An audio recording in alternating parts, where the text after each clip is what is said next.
Hey everyone, it is Thursday, March 9th, 2023. Welcome to TechTO Quick Takes. I'm your host, Alex Reilly, and here are today's headlines. GaN Systems is bought for $830 million US. Barley repeat founders brew up a $4 million raise. Myovision and Paper make similar acquisitions. We'll explain why we're combining these two stories later on. And for our lightning round, we'll go through a few notable raises and acquisitions making news from the last couple weeks. And to break it all down, Alex Norman joins me. Hey. Hey, Alex. Looks like it's getting a bit busier again. Yes, it's good. It's nice to see news picking up on the raise and acquisition side, and also seeing some, repeat founders doing more great stuff with other companies. So definitely a good sign that the ecosystem is starting to get busy again. Yeah, no, it's fun. Yeah. It's much more fun going through news when there's news. Exactly. And it's nice. I mean, as we know, talking about things that aren't related to layoffs or anything like that, too. So we have a lot we want to get through today, clearly. The GaN Systems news bought for big money. So maybe explain just high level what the news is and also who they are. So, this was reported by Global Mail on March 2nd. GaN Systems is being purchased by Infineon for 830 million USD. A lot, not a unicorn amount, but still a lot. Yep. GaN Systems is Ottawa-based. They're a fabless semiconductor maker. What's interesting is their semiconductors are similar and lighter than existing transistor chips, and they're that way because they use what's called gallium nitride on silicon in their design. So they're lighter, they are smaller, which means they're more energy efficient and faster. And if you look, what's also interesting, if you look at the history, and this wasn't covered by Globe Mail or the articles, but Matt Roberts, whose father co-founded this company, had a tweet storm explaining the backstory, which was basically his father wanted to have a better speaker and kept on going back to what's the original problem, and it eventually came back to the source, the semiconductors themselves. So I had to actually look this up myself because I wasn't familiar with what like fabless was. So what is that? What does that mean? Why is it significant? So if you go back to history in semiconductors, it Yep. used to be you designed, you manufactured your semiconductor. Okay.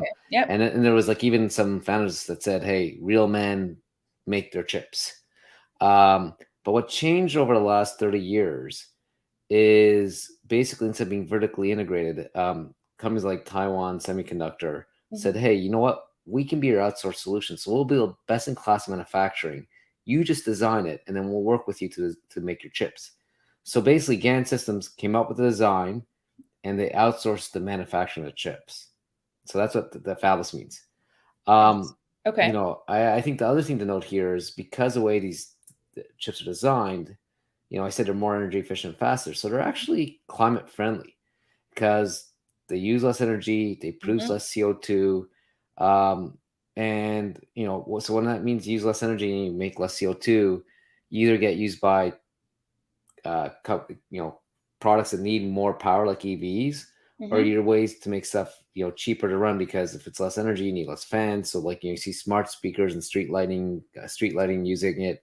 And they've shipped semiconductors to 2,000 customers. And obviously that's the way the world's going, right? Everybody's trying to be more climate conscious and the energy efficiency is very important. So that makes a lot of sense. I want to go back to the purchaser specifically because you mentioned it just right at the top. So Infineon, who are they? What's the story there?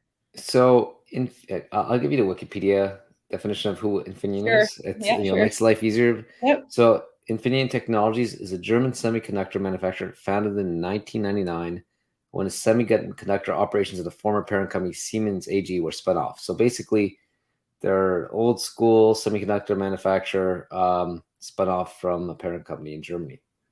Interesting. Okay. Appreciate the definition. So there wasn't a lot of details in this that we know of, but why are they choosing to purchase GaN? Look, this is, I think there's two possible rationales that Infineon could have internally. The one, which I think is the bit more obvious one, and I'm a bit more confident about, is if you're Infineon and semiconductors always have sort of like this S curve of adoption where something's really expensive to produce, only the early adopters use it. Then it hits the inflection point, gets much more cheaper because it's much more widespread, and the margins get better. And GaN seems to be hitting that inflection point. So Infineon's buying something that is Mhm. about to go growth. So they probably paid more than its hypothetically current value is. But if you do discount cash flow, there's probably significant upside here. Second of all, Infineon has its own fab. Hypothetically, if they can manufacture it, there might be ability to capture a bigger percent of the margin and create value that way. And a couple of the last questions to finish it off. So there might be a few perspectives on this question, but do you think this is a win for the ecosystem? Well, there's always going to be multiple perspectives, but Mhm. when you talk about semiconductors, I think they're much more politically charged technology than a SaaS software generally. Mhm. And so I think if you look at it from the investors and employees' perspective, this is definitely a win. They were, they raised a bunch of money on the way up, but this looks like it was a solid Mhm. return, like a venture to scale, type scale return on their investment. The employees probably made good money for the auto ecosystem. There's a few more angels who have made money off hardware semiconductors, so that you can probably get them in your company. So that's a win on a tech ecosystem level. I think Yep. where I question this, and we'll see questions in the press about this, is the country level. Um, Semiconductors are needed to run the world these days. They're in Mhm. your cars, they're in your Yep. blow dryers, they're everywhere, right? And in the politically charged climate right now, um, the world leaders in Taiwan. It's Taiwan Semiconductor, and then other countries have other plants. Have Intel, and I'd say lots of G7 countries have come up with a semiconductor plan incentives to bring more design and fabrication back home. Canada Mhm. has no strategy. We used to be leader in, if you go back 30 years ago, our ecosystem had software, but was known for telco, hardware, semiconductors. You've seen a few of our fabless semiconductors go public this year. And here looks like a winner. Here looks someone that's cutting edge. They're getting acquired by a European company. Not necessarily bad, but it just seems like there's no strategy here for us to succeed in something we had a historical legacy in. So it's kind of sad. Yeah. Okay. That's an interesting to lay out the multiple perspectives in that sense. So lastly, just some takeaways for our community. Oh, well, again, we talk a lot about software. Lots Mhm. of the last 10 years have been about software. As I just said, like you go back to late Yeah. 90s, early 2000s, we were known for like Nortel. We were known for, semiconductors. We were known for hardware.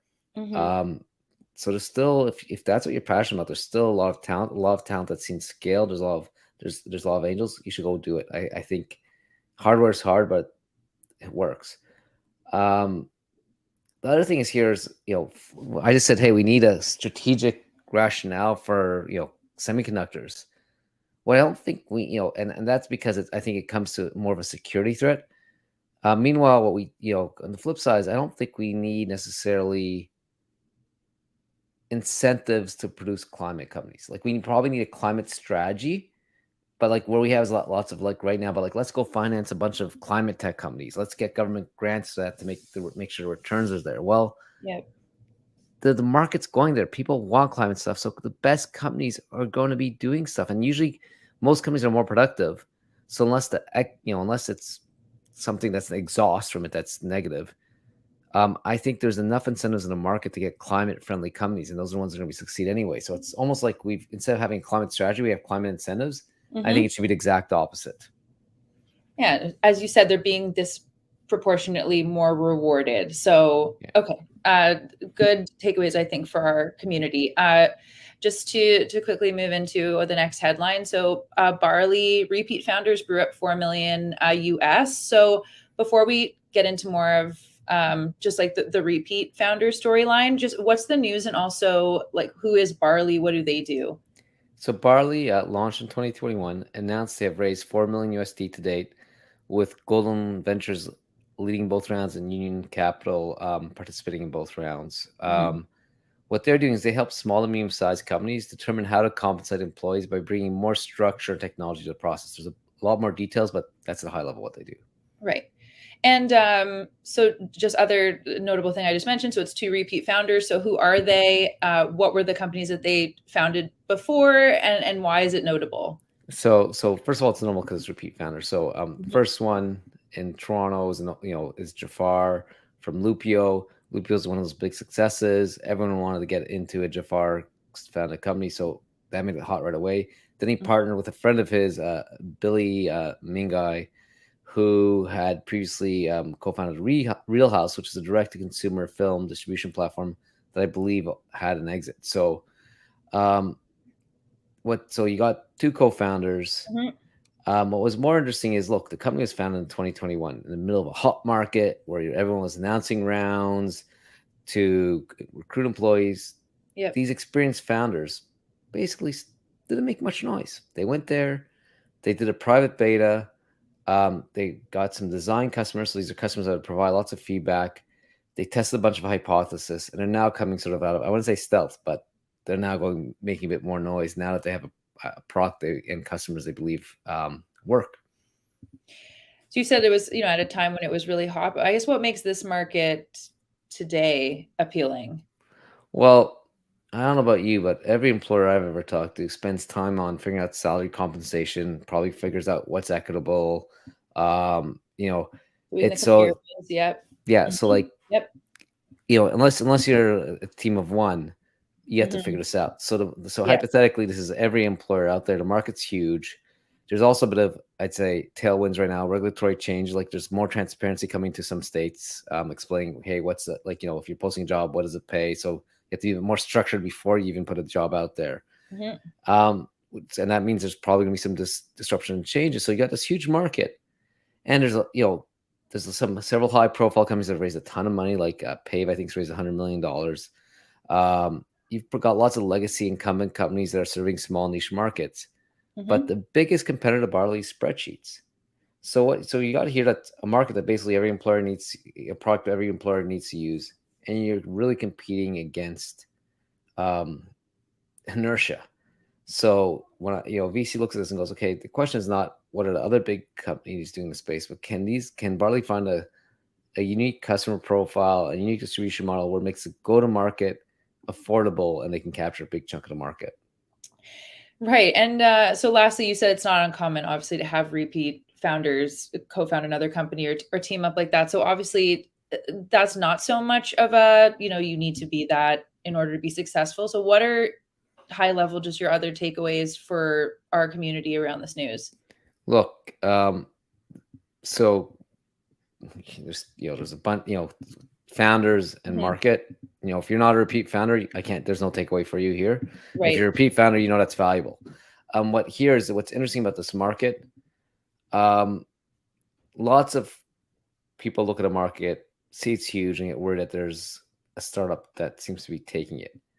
But Okay. if your largest competitor, which is true in lots of potential SaaS markets, is paper or Microsoft or Google Office, it's an enticing market to enter because it's if you can get people off, to actually add value and use software to solve it, there's value to be had. I think what you can learn also from these repeat founders, instead of making noise when you launch, it is better to find a few customers, build the product with them, get it to be great, better understand the market, and then once you understand who you're selling to, why you're buying to, and know to stick to it. That's when you use an announcement. That's when you make the noise, make an announcement. And I think you're also going to see this also reflects a change in the market. Um, you know, most companies in 2021 make an announcement the second they close the round, and that's because they needed to convince employees that they're a hot company and they need to join. A bit less pressure on recruiting employees, improving employer brand. Mhm. Now I think you'll see many more announcements made for other reasons, and some might just not make announcements, or some might say, okay, we need to prove we're credible to potential um, customers, or maybe it's just almost a way to build inbound interest for the next round. But I think you're going to see the timing of an announcement have a lot less to do when the funding was actually closed. Okay. It's interesting takeaway. We also have some, I think Jafar has spoken at lots of like TechTO events in the past. So I'll make sure Yeah. that just related to this, I'll link anything that we have. So that'll be great. And also just that'll be in the newsletter too. So segueing into the newsletter, if you want to see stories like this and catch up on old content right to your inbox, great place to do it is our newsletter. So if you haven't subscribed, techto.org/newsletter. I've really been enjoying personally just how we're highlighting a lot of startups that I'm not super familiar with. Obviously, our ecosystem is quite dense, and there's a lot that are obviously pre-seed. It doesn't matter what the situation is. Obviously, we try and give lots of opportunity to share those stories. Anything aside from that you're liking, Alex? Well, there's two things. One is every Friday now we're dropping highlights from the new podcast that's dropping on a Friday. Yep. And I think also I've challenged the team to go back through our backlog of our back catalog of videos and try to reflect, bring out, the relevant ones. Like, look, I was looking this weekend, we have over 1,600 YouTube videos alone of founders sharing knowledge or interviews. And so I look at this today, we're talking about, Barley. I know we've had Jafar talk. I don't remember if we've had Billy talk. Myovision Paper. I know we've had Myovision talk. Paper. We've done a podcast with the founders. So we have a lot of knowledge, which I'm trying to research, highlight at the appropriate time in the newsletter. So it's exciting.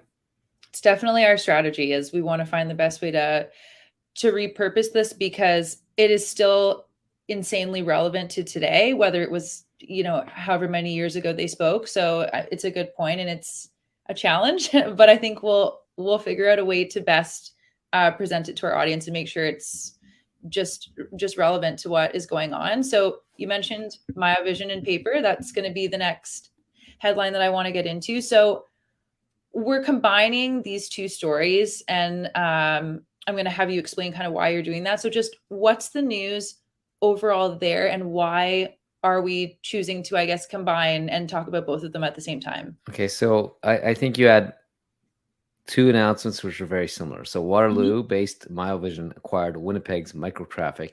Yep. Montreal-based Paper acquired Major Clarity. Both these, the obvious one you could say is, hey, there was both these announcements. They didn't talk about the acquisition price and the details or terms. Yeah, that's true. But most acquisitions, the detail and terms aren't shared or leaked. What's less obvious is I think what appears to be rationale behind both these acquisitions. You've got two scale-ups here, Myovision and Paper, growing nicely. And you get this problem as you keep on scaling up. It's hard to keep the growth consistent because you get this what's called this law of large numbers. Growing from 50 million to 30% means you have to grow 15 million.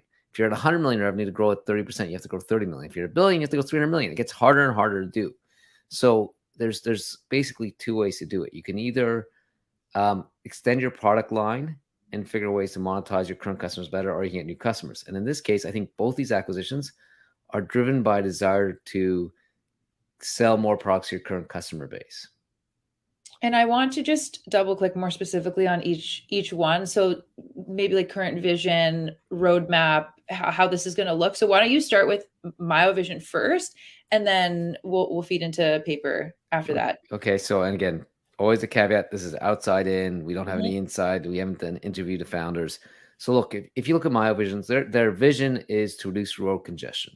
So they sell to government entities to help improve the road conditions. They're very successful. And then you look at a company like Microtraffic, their technology allows it. Their technology allows Microtraffic to do analysis of basically traffic flow and analysis to identify where, based on traffic data, which intersections are dangerous and then recommend plans to make those intersections safer. So, and Microtraffic apparently has around 100 customers and 21 employees. But I think the real thing that Myovision is looking for here is this product that's been built and proven to basically provide a solution to identify and provide a solution for its dangerous intersections.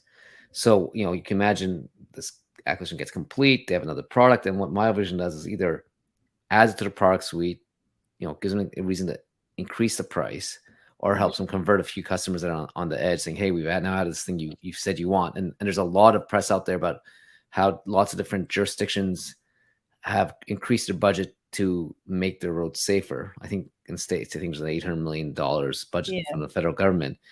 And or mile vision increases the average contract value by saying, hey, we have this new product, you can click it, you can add it on for an extra X dollars a month. So Mhm. all of a sudden your customer average contract value increases and your growth increases. So that's the mile vision. This may, and mile vision is not clear if it's just additional functionality or an actual other product line. I think paper, it's even more clear that this is an expansion into an adjacent market. So for those people that aren't familiar with paper currently helps students improve results in their basically what they're studying, provides a tutoring platform, helps you get better. What Major Clarity does is they provide tools to help for what they call career and college readiness. So they help Mhm. you figure out what you should be studying for whatever your desired career or college is. So this is an interesting add-on. So you got paper, you're a customer, you're serving K-12 market, you're helping tutoring, you're already interfacing with the students. You go to the Florida school board that you're serving in Tampa and go, look, you're helping people get better marks, but are you really making sure those high school students are studying the right thing? We now have this thing called Major Clarity, where if you pay us an extra X dollars per month, not only will help people get better marks, we'll make sure they're actually studying the right thing. So this is an Right. actual expansion of their product suite, which should lead to faster growth. I really wish something like that existed when I was obviously going through the education process. I think that is very relevant and makes a lot of sense. So thank you for just diving in a little bit further onto maybe why we lumped them together, but also how they are slightly different in terms of, what is laid out about the acquisition. So just before we move on to a couple lightning round stories, your takeaways for our community and also just like the reasons why companies get acquired, Yeah. that you So think are important to note. I think, look, there's I'd say I'd break it down to two different groups of acquisitions. One are purely strategic Mm-hmm. and high growth acquisitions. That's what the GaN one is, right? GaN is saying, Infineon's like, we need another way to grow quickly. This is, and it just could be, again, the one rationale I didn't talk about is first rationale is like, hey, this is another S curve of growth. It's going to extend our life cycles, extend our growth, extend revenue. Maybe there was also sometimes you get a preempt acquisition. If we buy this, it prevents, I don't know, Google from buying this and getting into the semiconductor market. So those are pure strategic, those are pure growth. And if you're not, usually that's a big company buying another big company or a company that has a clear, it's strategic and it's usually clearly, but most, I'd say 90% of acquisitions happen for one of the other more mundane reasons, and it's one of three things. It's either product. Mm-hmm. Does the company getting acquired have something that the acquirer can cross sell into their customer base? Or so like just like we discussed, there's second is distribution. Does the company we're acquiring have a bunch of customers we don't have that we can sell into, or a unique know-how about, like, I don't know, selling through TikTok, so we can then sell our products better through TikTok? Or Yeah. third, it's the team. Hey, this team is an expert in something. We're having a hard time scaling up. We have 300 open positions. They have 50 people. Look, as I said, if you're strategic, you know what's going on. I think if you're aimed at other three, you have to realize which of those three you are, and then understand how you create value for your acquirer to make sure you get the best price.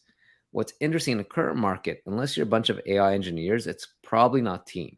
So it's either distribution or product. So you can probably do some math behind it. Say, hey, this customer the acquirer has 1,000 customers. We charge $600 per customer per year. Maybe they'll charge 400. So if they get a cross sell 50, a success looks like 50% times 600. That's 300 times 1,000. So we generate whatever that makes up to $300,000 a year, and we can get lifetime value is 3 years. So we're going to create $1 million in extra additional revenue. So we should be able to capture some value of that, but it's not going to be higher than that. So you have to know why you're selling it, and you can actually figure out what you're potentially worth, so you can make sure you optimize your round. So, if you're in a position where you're selling, it's not strategic. That's the approach I take to understand why, how much room you have to negotiate. Okay, interesting. So yeah, so product, distribution, team, and new growth or strategy. So those are obviously very different things related to whatever the acquisition would be. Just to get through the last bit of news that we have, There's a lot of lightning round segments I want to go through quickly. So just different raises and acquisitions to note just from the last couple of weeks. So the first one is related to Cohere. So why don't we do the news there and why that is interesting? So both the Global Mail and BetaKit reported that Salesforce Ventures' new 250 million USD generative AI focused fund invested in Toronto-based Cohere. Mm-hmm. What's interesting here is more what wasn't disclosed. Actually, as I thought about this more just before we got on air, they didn't disclose the timing of this investment. They didn't disclose the amount of the investment. They didn't disclose the valuation. So it's not clear. There's a bunch of rumors. Reuters said earlier in February that Google is looking at investing in the company at a $6 billion valuation. Mm-hmm. And so it's not clear if this is part of that round. So neither confirms or denies what's going on. What's also interesting, this is a leading Canadian AI company in the LLM space that seems to be surpassed and buzzed by OpenAI, but still seems to be highly valued off, just for the technology they built. So just Right. interesting to see this float out there without any real details. While there's another rumored investment out there. Right. Again, I'm going to plug. Here's another example. We did Cohere's spoken at least once or twice. They spoke. Some of the team spoke this Monday at TechTO, but in the past we've had the founders speak. It'd be maybe it'd be great just to put a video out there and show people a bit about them. Absolutely, will do. It'll be definitely a good place to feature. That'll be in the newsletter and also in the show notes. This is probably all speculation, and I know you probably don't know why. Is it common to see things like this where there's a lot of details that aren't disclosed? Well, again, we've been doing this long enough. You don't get to disclose the terms. What's odd here is just, well, look, this is being driven more by Salesforce announcing they have a generative AI focused fund than a specific investment, because there's one of 4 companies they invest in. It's just odd to see an announcement of an investment which seems to be off cycle when another investment's about to happen in the company. So it's a bit odd. Gotcha. Okay. In my opinion. Yeah, no, that's totally fair. So next segment, just related to glow stick. So what's the news there? Also, so interesting, and your takeaways. Toronto glow stick based glow stick raised 1.3 million pre-seed round, so a bit smaller than the Cohere one. It's led by Clio Capital, but what was interesting here was you have participation from 3 Element AI co-founders: Joshua Bengio, Jean-Francois Gagne, and Nicolas Chapados. There's also Entrepreneurs First invested in, and a few other angels. What's interesting, first of all, Masha Kroll is a TechTO insider, so congratulations to her. But more relevant to this conversation here, she's an alumnus of Element AI. So it's almost like a takeaway for the community here. One of the best and easiest ways to raise money and validate your credentials and bona fides is to have the co-founders from your previous company invest in your startup. Especially helps if they were a hot company at one point, because if those founders want to invest in you, you got lots of credibility with any potential VC investors, because they're going to do diligence anyways. Right. And the need to do diligence quickly falls away if you have 3 of the previous co-founders you worked for invest in you. Also, it's going to, this is an EF company, Entrepreneurs First, from their Toronto courts. So it's going to be interesting to see what happens to those Toronto courts over time, what impact they have on the city. Definitely. And now just to combine 2 pieces of Montreal-based news. So the Congruence Therapeutics. So what's the news there? Why is it interesting? What are your takeaways? Okay, they raised a 15 million USD Series A extension led by Thrive Venture Fund. Congruence, for people that don't know, helps speed up drug discovery for rare diseases. Can get into more details, but basically, why is it interesting? They're one of many AI-based drug discovery companies out of the Canadian ecosystem, and there's quite a few of these that have raised quite a bit of money. And it seems like, we've had an advantage in AI because we're going back to Joshua Bengio, U of T, and Jeffrey Hinton. There's a lot of the early pioneers in the current AI came out of Canada. It feels like in many cases we haven't taken full advantage of this leadership, but for whatever reason, companies helping make drug discovery faster based on AI have seemed to done. We have multiple of them doing well here. I think the other interesting thing here is that Thrive is the BDC Women's First Fund, and it's good to see him take a lead position in the deal. I think that's a great one to highlight as well. And lastly, Assist IQ, their raise, same kind of 3 questions I'll fire at you. The news, why is it interesting, and the big takeaways. So Montreal-based AssistIQ actually has distributed co-founders. One in Montreal, a couple in Toronto, or two in Montreal and two in Toronto. They raised $2.5 million from Stand Up Ventures and 49P. Full disclosure, that's my fund, the Kale Fund, and several others. AssistIQ helps hospitals analyze and reduce spend on consumables, which should lower the cost of healthcare and decrease carbon footprint. Why is this interesting? A couple things. The co-founding team is more or less bringing the band back together. 3 of them had worked previously in a bootstrap company, and they got to a point where they sold it. This technology was piloted and proved out at the CHUM Hospital in Montreal.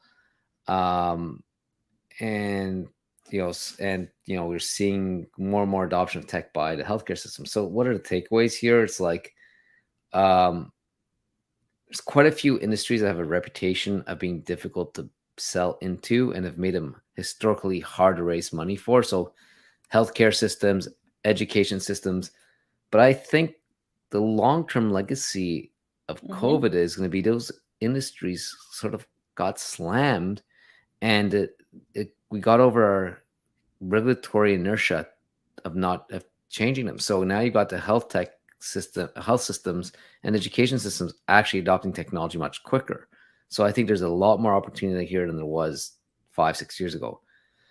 Second of all, sort of slammed the federal government for focusing wrong areas. But here's an example of, a government-related entity working on a project with a startup and finding a way to commercialize in a way that makes sense. So CHUM basically was a pilot partner for AssistIQ, and it looks like they may hopefully have built a big, a product that can be big and have a big impact. And again, I'll do a shout out to AssistIQ. Lisa, the co-founder in Montreal, was at our last Tech Montreal. So, here's maybe the 4th or 5th video that we could share. Absolutely. No, she was. I was actually going to mention that if you didn't. So perfect. I know we covered a lot today, but just on the note of events, before I let you go, we have a really interesting one coming up at the end of March, on March 22nd. It is a TechTO special, completely focused on Web3 and learning from the industry leaders and founders who are just really like revolutionizing in that space and just building something that's really cool. Anything you want to highlight about that one before I let you go? It's I've been asked, why are you doing Web3? Isn't Web3 done? The hype may be gone, but I think the builders are still building. And AI is getting all the hype now, but I do still think there's a lot of stuff in the blockchain and a lot of stuff in Web3 that are going to have an impact. And so we're going to highlight a few different companies that talk about different aspects of what the power of blockchain or NFTs can be. So if you're interested in space, I think you're going to have some faces you may not know, and there'll be a lot. You'll meet people in the ecosystem, and you'll learn a lot of what's going on. So yeah, I think it's worth showing up. But I'm absolutely. Yeah, I think there's a lot of disconnect too, and a lot of lack of understanding of what even just it is. So I know for me, I'm looking forward to just learning more about the specifics and just why it's still relevant and we should be paying attention. So all those events, you can find them on our website at techto.org. Great place to learn from the experts in real life. Alex, we jammed a lot in today. Thank you very much for breaking everything down for us. If you liked this episode, don't forget to like and subscribe wherever you're watching or listening. We will be back in 2 weeks with another episode of Quick Takes. And until then, we will see you on the inside. We're in the business of delivering impossible things. We're in the business of delivering things that nobody's ever seen before. If you build that culture, you'll come up with really cool and innovative stuff, and literally could be in the next multi-billion-dollar idea. So this conversation is largely going to be about scaling yourself and scaling your leadership team. I want to talk about one of the biggest struggles that I think a lot of startups face early on, which is building initial traction.